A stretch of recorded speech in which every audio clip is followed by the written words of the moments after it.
말씀 사무엘하 22장 1절부터 보시겠습니다. 22장 1절입니다.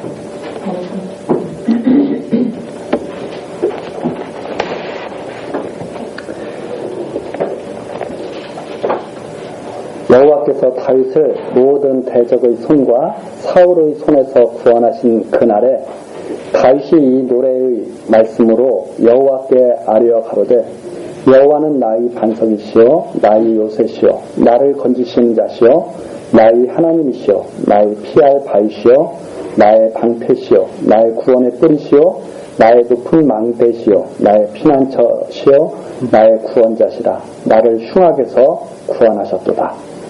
내가 찬송받으실 여호와께 아뢰리니 내 원수들에게서 구원을 얻으리로다. 지금 다윗이 여호와 하나님만이 다윗을 보호할 수 있는 구원자시라는 사실을 확신하고 찬송하는 내용인데, 이 내용이 어떤 내용이냐면 이제 모든 대적의 손과 사울의 손에서 구원하신 그날, 그러니까 다윗이 완전한 승리를 거둔 그날의 한 찬송이다. 이제 그런 내용입니다. 우리가 전 시간에 다윗이 수치를 회복하고 보호받는 그런 내용을 살펴봤습니다.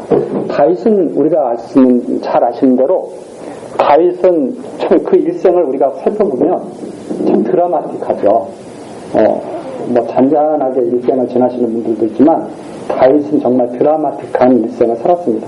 맨 처음에는 어릴 때는 아버지 심부름, 막내로 태어나가지고 아버지 심부름을 하는 형들이 위에 쟁쟁한 형들이 있죠. 그리고 들에서 양을 치면서 이렇게 평범한 그런 시절을 보냈습니다. 그런데 사무엘 선지자로부터 기름을 부음을 받죠. 너는 이스라엘의 왕으로 하나님께서 택하셨다.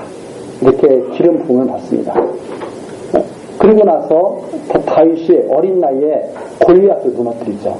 여호와의 이름을 의지해서 골리앗을 무너뜨립니다. 엄청난, 그때까지만 해도 다윗은 계속 엄청난 그런 모습으로 사람들에게 영광을 받았죠. 그래서 사울은 천천히요, 다윗은 만만이다. 이런 찬송까지 들었습니다. 그 결과 다윗이 사울로부터 미움을 받고 도망다니기 시작하죠. 죽음을 피해서 도망다니기 시작합니다. 그래서 살기 위해서 자기네 나라에서 살지 못하니까 지금으로 말하자면 일국으로까지 도망간 거죠. 블레셋으로도 도망가고 굴 속에도 숨어다니고 이렇게 하죠. 살기 위해서 때로는 미친 척하는 연기도 했습니다.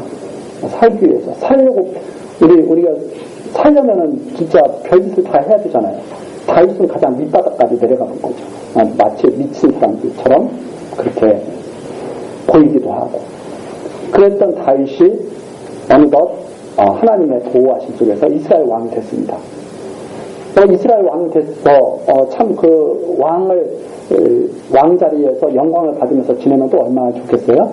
그런데 이스라엘 왕이 됐는데 큰 범죄에 빠지게 되죠. 큰 범죄에 빠지게 돼서 밧세바와 간음을 하게 되고, 그것 때문에 나라를 엉망으로 만들어집니다. 나라가 아들들도 서로 죽이고, 또 압살롬이라고 하는 아들은 아버지를 죽이겠다고 반란을 일으키고, 그래서 다윗은 아들과 싸울 수 없으니까 도망가고, 이런 엄청난 일을 겪죠. 우리가 뉴스에서 이렇게 명절 같은데 끝나면 그런 뉴스 나오지 않습니까? 형제들끼리 재산 놓고 싸우다가 칼부림 났다, 이런 뉴스 이렇게 보잖아요. 그럼 우리가 뭐라고 그래요? 이거 저것도 집안도 아니다. 차라리 저렇게 사느니 왜 사냐, 이런 말을 하죠. 근데 다윗은 아들이 죽이려고 덤벼드는 거죠. 그러니까 우리가 지금 생각해보면 집안이 아니에요. 그냥 꼴이 아니에요. 그런 다윗으로 하여금 하나님께서 끝까지 다윗을 지키시는 거죠. 그런 다윗을 끝까지 지키시는데 어떻게 지키시느냐? 너가 지은 죄가 무엇인지 다 깨닫게 하시고, 그 다음에 수치를 다 당하는데 그 수치에서 그 당하는 것을 갖다가 지켜주시고 해가지고 다시 다윗을 원래의 자리에 갖다 놓죠. 그 원래의 자리는 하나님께서 맨 처음 기름 부을 때 임명했던 자리입니다. 너는 이스라엘 왕이다. 그래서 그 이스라엘 왕 자리에 다시 다윗을 세워놓습니다. 그것은 장차 만왕의 왕이신 그리스도께서 온갖 수치와 죄악을 다 감당하시고 그리고 영원한 하나님 나라의 왕이 될 거에 대한 하나의 그림자적인 예표로서 모형과 그림자죠. 그러니까 다윗이 원래 이스라엘 왕으로 하나님의 택함을 받은 자인데 죄악과 모든 수치를 다 뒤집어 쓰게 된 거죠. 그리고 나서 하나님의 능력으로 다윗은 도저히 그걸 다시 회복할 능력이 없습니다. 하나님의 능력으로 이스라엘 왕의 자리에 다시 올라가듯이 그리스도께서 우리를 대신해서 온갖 죄악과 수치를 다 감당하시고 영원한 왕으로 앉으실 것에 대한 모습을 다윗을 통해서 보여준 겁니다. 그러니까 그 다윗은 장차 오실 그리스도에 대한 하나의 예표로서 모형과 그림자다. 이렇게 우리가 말하게 되죠. 자, 그 다윗이 모든 대적을 물리치고 승리했을 때 찬송하는 내용이 있습니다. 하나님만이 구원자십니다. 나를 구원하실 분은 하나님밖에 없습니다. 그걸 찬송하게 되는 내용이 여기 있습니다. 그리고 나서 그럼 다윗이 왜 그렇게 구원을 받았느냐? 22장 26절부터 그 내용이 나왔습니다. 자비한 자에게는 주의 자비하심을 나타내시며 완전한 자에게는 주의 완전하심을 보시며 깨끗한 자에게는 주의 깨끗하심을 보이시며 사특한 자에게는 주의 거스리심을 보이시나이다. 이게 무슨 말이냐면 이게 하나님의 지금 섭리를 지금 증거하는 내용입니다. 그러면 그게 무슨 내용이냐면 사람들은 이걸 어떻게 이해하냐면 자비한 자에게는 주의 자비함을 나타내시며 이걸 어떻게 이해하냐면 이렇게 이해하죠. 아, 내가 자비를 베풀면 하나님도 나에게 자비를 베푸신다. 내가 다른 사람에게 사랑을 베풀면 하나님도 나에게 사랑을 베푼다. 이렇게 아주 단순하게 그걸 이야기를 합니다. 근데 이건 무슨 말일 뜻이냐면 변함이 없으시다 이 말입니다. 한번 자비를 베푸시기로 한 자에게는 끝까지 자비를 베푸시며 한번 은혜를 베푸시기로 한 자에게는 끝까지 은혜를 베푸신다. 이거 하나님의 변함없는 섭리. 하나님이 말씀을 그렇게 하셨거든요. 내가 자비한 자에게는 자비를 베푸시고 내가 은혜 베풀 만한 자에게는 은혜를 베푸신다. 이렇게 말씀하신 거거든요. 그러니까 이 내용이 바로 인간의 행위에 따라서 하나님이 어떻게 해주시겠다 하는 내용이 아니라 하나님이 말씀하신 그대로 변함없이 이루신다고 하는 내용이 바로 이 내용입니다. 그런데 이런 내용을 이 구절만 하나 딱 가지고 이런 구절을 하나 딱 가지고 너 하나님께 자비 받으려면 너도 다른 사람을 자비롭게 돼. 이렇게 말한다면 많은 오해를 불러일으킬 수밖에 없죠. 그러면 다윗은 어떻게 해야 돼요? 범죄한 자에게는 하나님이 어떻게 해야 돼요? 살려주시면 안 되잖아요. 하나님이 범죄한 다윗을 그런데 지켜주셨다는 말입니다. 그럼 왜 지켜주셨느냐? 처음에 언약하신 대로 다윗이 어릴 때 기름을 부어서 너는 이스라엘 왕으로 내가 택했어. 이렇게 말씀하신 하나님께서 온갖 다윗의 잘잘못을 다 국률로 덮으시고 보호하시고 깨닫게 하시고 그래서 하나님만을 바라게 하셔서 하나님께서 기뻐하신 이스라엘 왕으로 세우셨다. 그 내용을 다윗이 마음속에 간직하면서 찬송하는 내용이 바로 여기죠. 그래서 이 하나님께서는 28절에 나오는 대로 곤고한 백성은 구원하시고 교만한 자를 살피사 낮추시리이다. 하나님께서 하시는 일은 하나님만을 의지하는 자, 자기가 얼마나 공고한 백성이라는 것을 깨닫는 자, 이런 자들에게는 하나님께서 약속하신 구원을 베푸신다. 그러나 하나님께서 약속하신 대로 말씀하신 대로 교만한 자는 반드시 낮추신다. 그래서 택한 백성은 지키시고 불택한 백성은 멸하신다고 하는 그런 내용이 여기에 지금 나와 있습니다. 자, 그러면서 이 다윗이 23장 1절에 가면 그런 마지막 말이라 그랬죠. 23장이죠. 이는 다윗의 마지막 말이라. 마지막 말이라고 하는 것은 결론적인 말. 이건 다윗이 갖고 있는 신앙. 마지막 말이라는 것은 정말 무거운 말 아닙니까?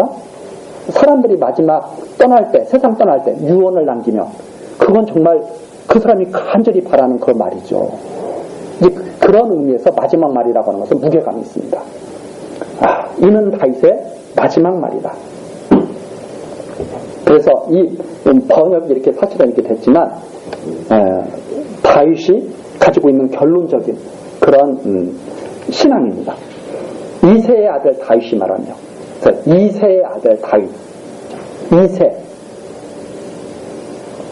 이스라엘 사회에서 이새 그러면 사람들은 어떻게 받아들이냐면 이렇게 받아들입니다. 금수저 집안이 아니고 흙수저 집안? 약간 그런 식이죠.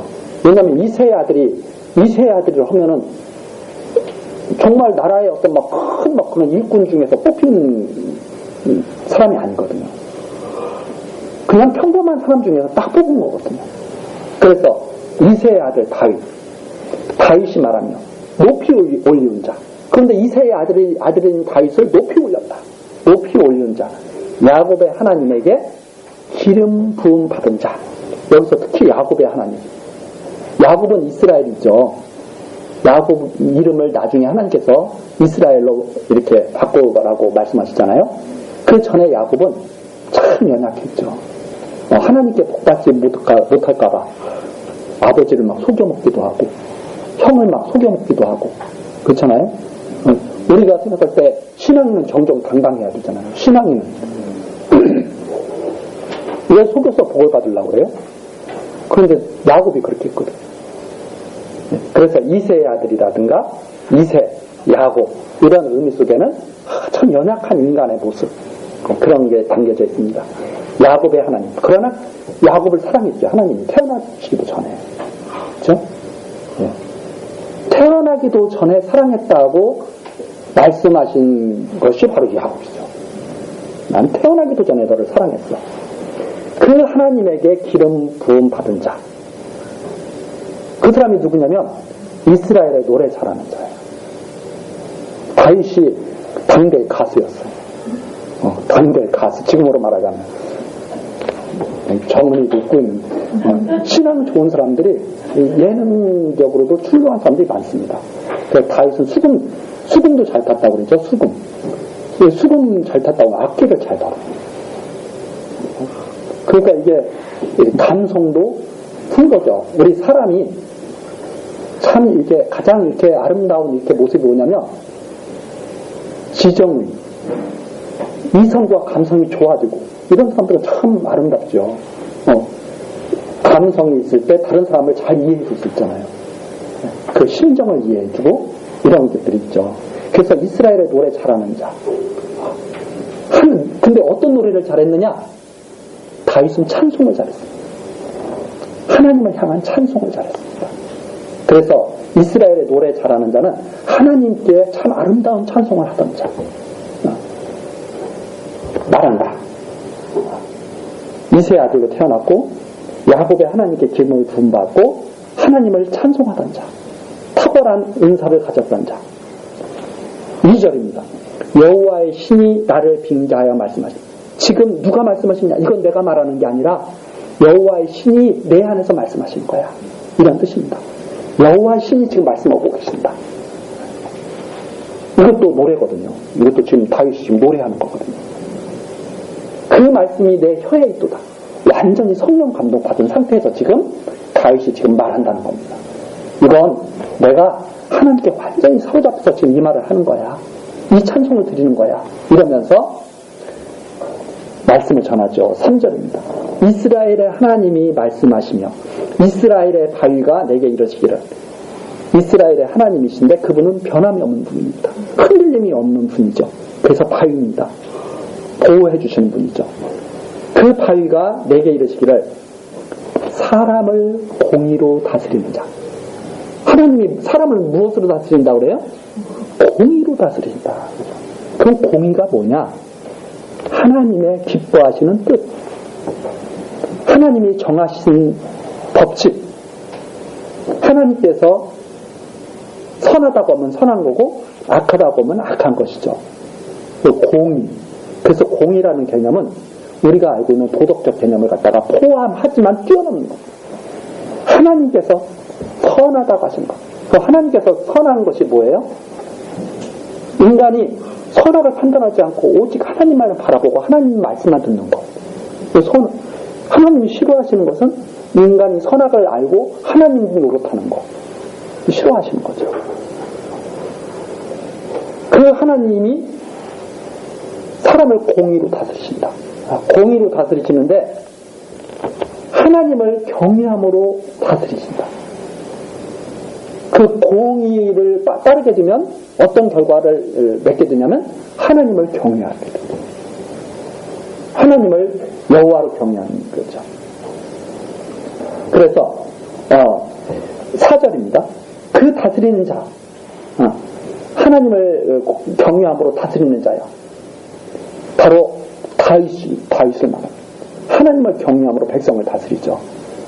장차 만왕에 와신 그리스도에 대한 모형적 인물이라고 그랬습니다. 그런데 저는 돋는 해 아침빛 같고 구름 없는 아침 같고 비후의 광선으로 땅에서 우미 듣는 새풀 같으니라 하시도다. 하나님을 경외하는 자가 그게 아주 힘있고 생명이 있는 자야. 이렇게 하나님께서 말씀하신다는 거죠. 빛이 있고. 그러면서 5절입니다. 내 집이 하나님 앞에 이같지 않아요. 다윗의 집이 어떤 사절과 같다 이 말입니다. 사절. 다윗의 집은 하나님을 경외하는 자의 집. 돋는 아침 해, 비온 후의 광선. 그 완전히 정말 밝죠. 비가 오고 깨끗하게 맑은 하늘에서 빛이 쫙 광선이 비친다. 정말 맑지 않습니까?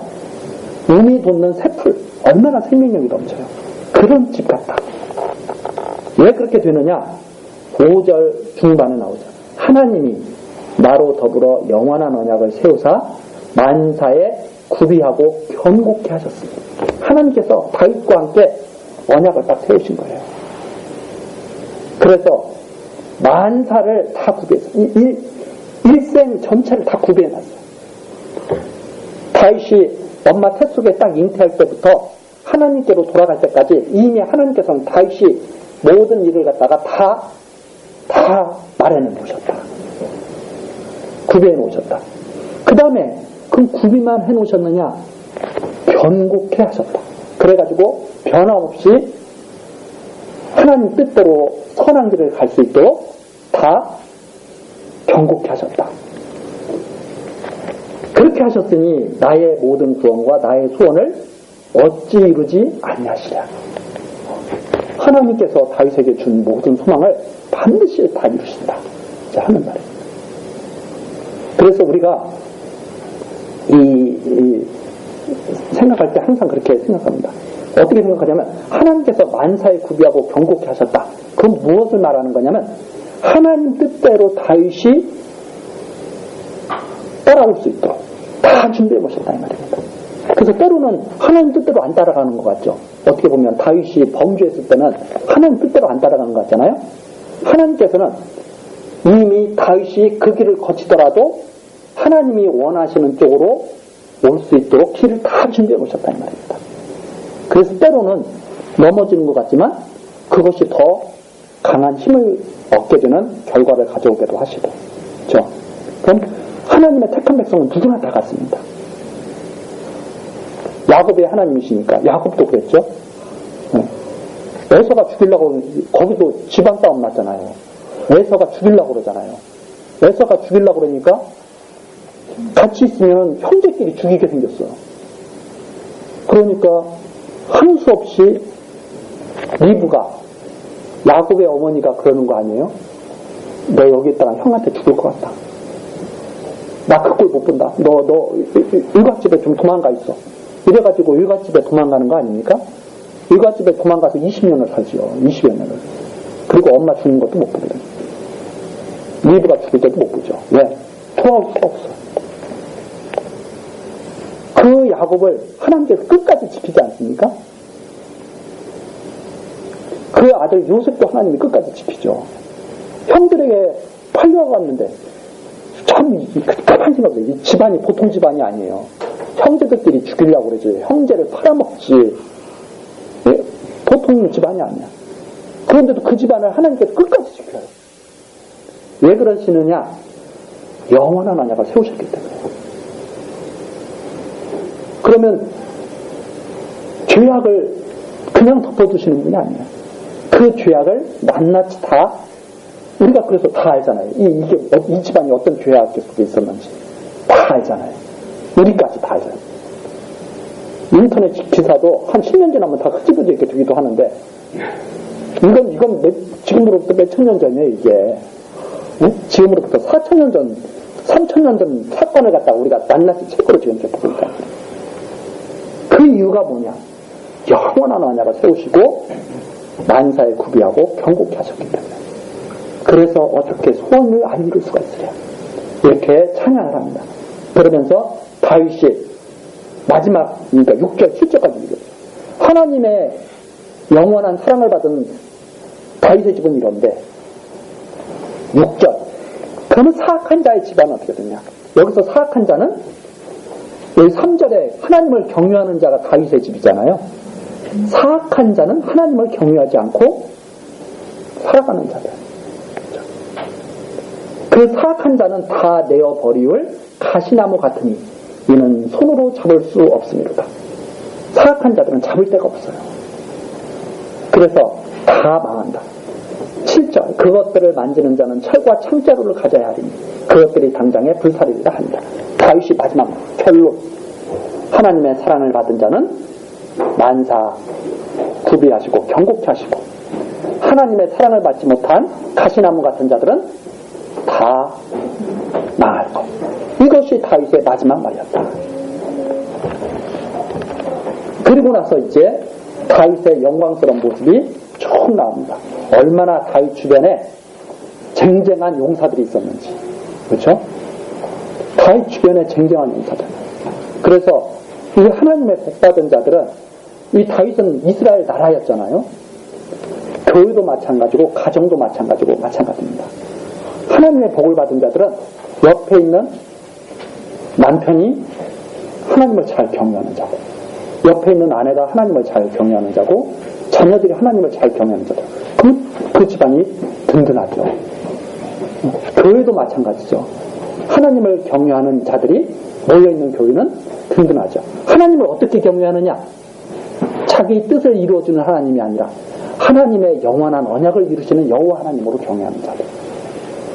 그렇죠? 그럼 많은 사람들이 신앙생활을 어떻게 해요? 내 욕심 이루어달라고 비는 하나님으로 믿고 신앙생활을 하죠. 아닙니다. 다윗은 그런 하나님을 믿었던 게 아닙니다. 나는 죽어서 마땅한데 하나님께서는 왜 나를 이렇게 구원하셨을까? 영원한 언약을 이루시기 위해서 그랬구나. 이렇게 믿고 경외하는 자.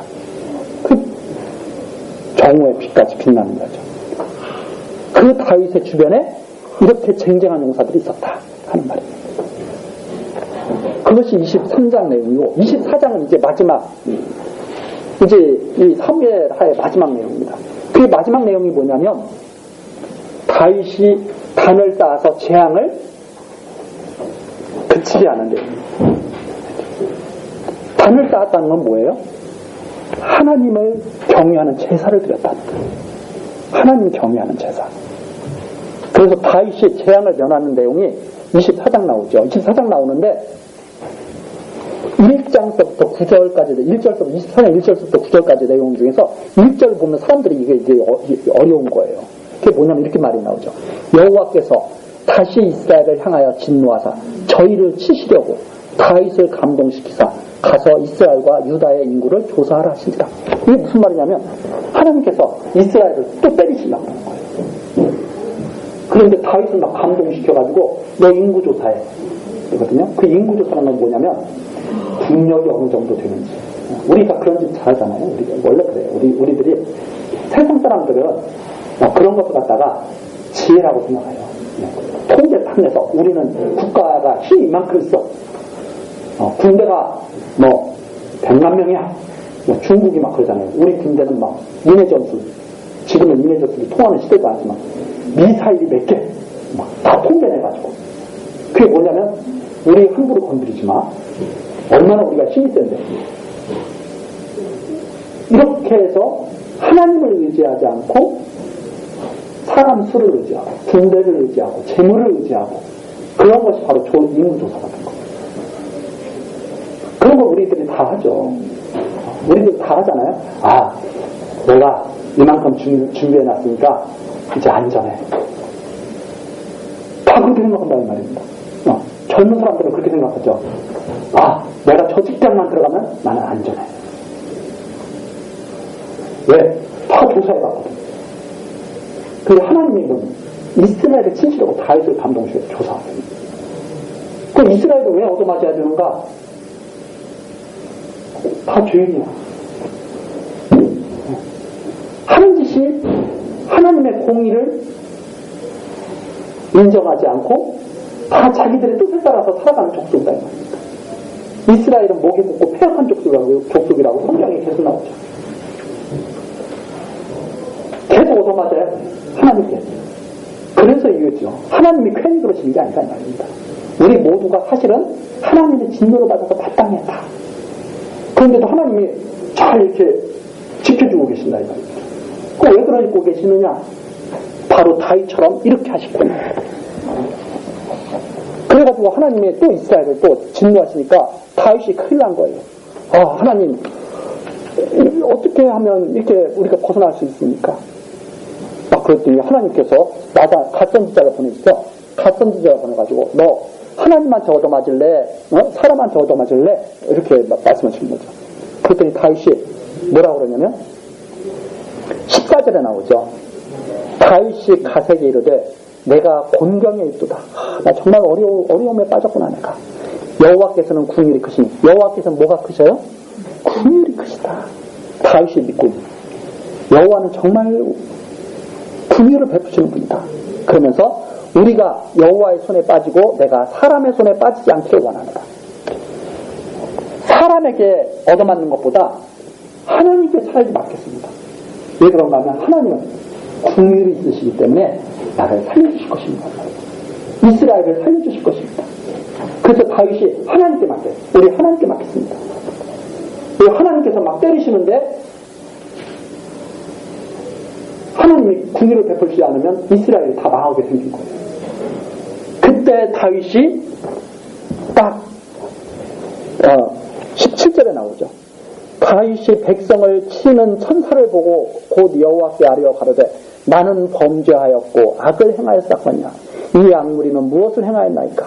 청컨대 주의 손으로 나와 내 아비의 집을 치소서하니라. 다윗은 이스라엘 왕입니다. 그럼 이스라엘 백성을 다 책임져야 되는 거잖아요. 그게 진짜 왕이거든요. 가짜 왕은 양무리를 잡아먹죠. 각자 목자는. 그러면 진짜 목자는 양무리를 지켜야 되거든요.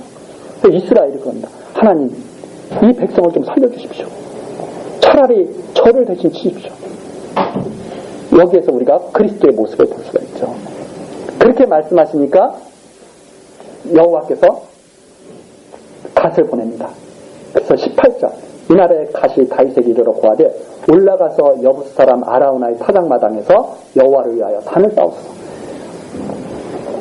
이 아라우나의 타작마당은 나중에 성전이 세워지는 곳입니다. 예루살렘 성전. 그 성전 세워지는 그곳에다가 그때는 다윗도 몰랐죠. 그런데 거기에다가 단을 쌓으라고. 이건 이미 모세에게 말씀해 주신 내용이 이루어진 내용입니다. 500년 전 모세에게.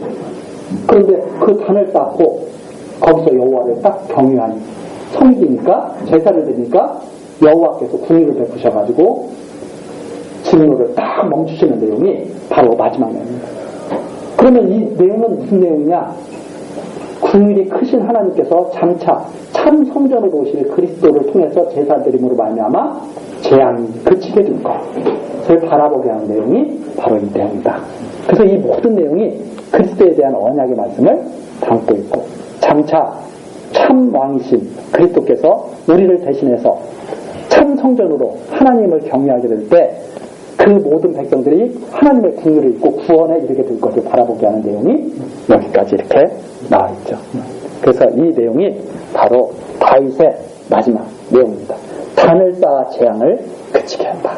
하나님을 경외함으로 성전에서 하나님 제사드림으로 재앙을 그치게 했다 하는 내용. 그래서 우리가 재앙을 그치는 방법이 무엇인지를 여기서 알 수 있죠. 그리스도를 제사장으로, 그리스도를 참 성전으로, 그리스도를 참 제물로 해서 하나님께 제사 드릴 때 모든 재앙이 그쳐지게 된다고 하는 것은, 크신 긍휼을 받고 모든 재앙이 그쳐진다고 하는 것을 바라보게 하는 내용이 여기에 담겨 있다. 그 하나님이 이렇게 역사하신다는 것을 밝혀주는 내용이 바로 이 성전이죠. 그 하나님이 살아계셔서 우리 이 내용을 잘 기억하시고 어떻게 하면 우리가 하나님을 잘 경외하는 그런 신앙생활을 하는 것인지 우리가 생각해보는 그런 시간이 됐으면 합니다. 이것이 바로 신앙생활이죠. 이렇게 하는 것이 신앙생활입니다. 네. 우리 기도하시고 마치시겠습니다. 사랑과 자비가 풍성하신 하나님 아버지, 오늘 우리 다윗의 마지막으로 찬양한 내용과 그리고 단을 쌓아 백성의 재앙을 그치게 한 내용을 우리들이 살펴봤습니다.